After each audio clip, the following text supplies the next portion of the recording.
Abang K. Mama. Sedap ikut lah ni bang. Tak ya. Mama. Sedap ikut lah. Kau mungkin dia dengar layan. Gaya ni. Pikir yang semua kaki. Nyanyi nyuat takut ini. Nyanyi nyuat terakhir. Nyanyi nyuat dua.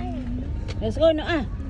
Aku bawa kita dengan lori. Bapak keteng lori best tak? Best. Ramai ada orang. Ni ambil. Ramai ada orang. Mama. Best ah. Best. Alhamdulillah. Mama beli apa?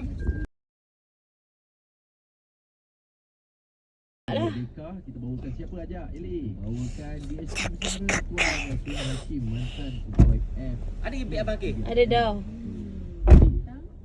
Tuan, aku tanya kan, Tuan belum mula setelah kata yang Tuan pernah training sebagai tentera tadi. Abang K cepat abang K. Lepas pegawai tentera Tuan. Hai semua. Lepas tu baru Tuan masuk ke polis. Apa Mia ni? Saya masuk kerja dengan ya. Jabatan Perangkat. Hati-hati ke Kak Mia. Bagi penduduk lah. Baik. Abang K derah lah. Daripada hospital dulu. Ah, Jadi saya jalan kaki je daripada hospital. Masuk tu, saya nampak gambar orang